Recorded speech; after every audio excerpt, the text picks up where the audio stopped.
లోక్సభలో ఆర్థిక శాఖ మంత్రి నిర్మలా సీతారామన్ మాట్లాడుతున్నారు. లైవ్ చూద్దాం. Expenditure is 4.3% of GDP. Fiscal deficit 4.4% of GDP.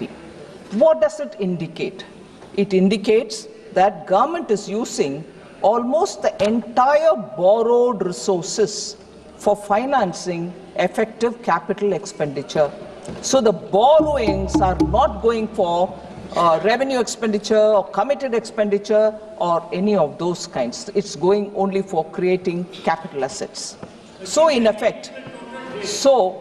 effect, government intends to use about 99% of borrowed resources to finance effective capital expenditure in the upcoming 25-26 year.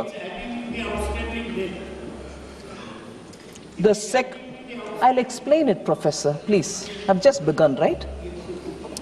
The sectoral outlays in the year 25-26 include agriculture and allied activities, which get 1.71 lakh crores, rural development, which gets 2.67 lakh crores, urban development and transport, 6.45 lakh crores, health and education, 2.27 lakh crores, defense, which excludes defense pension, 4.92 lakh crores. So I just want to highlight the fact, sir, that money is not being denied to any of the capital expenditure accounts, because I heard occasionally this argument being put forward saying, has the paradigm shifted from capital expenditure because that gives a greater multiplier effect to giving people, the taxpayers, some money in their hands for boosting consumption?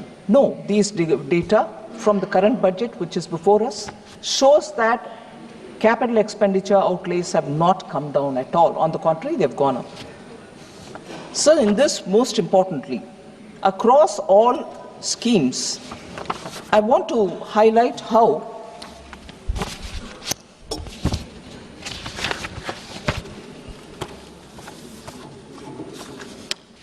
transfers to the states, that is for the year 25-26, will be 25.01 lakh crores.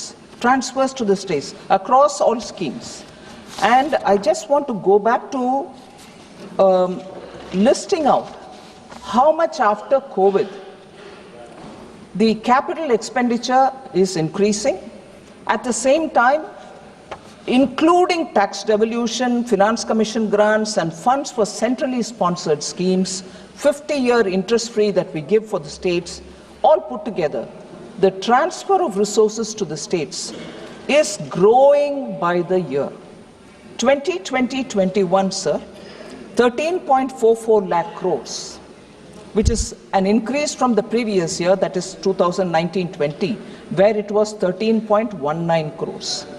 21-22, it rose to 13.40 lakh crores. It was 4,000 slightly less because of COVID-related issues, although we targeted a higher number.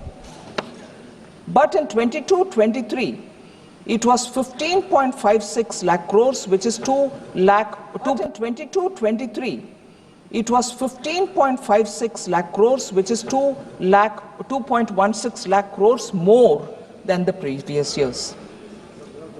And that is the year when we brought in the 50-year interest-free loans for states. Interest-free 50-year loans. 23-24, 17.98 lakh crores, which is again 2.42 lakhs crore more from the previous year.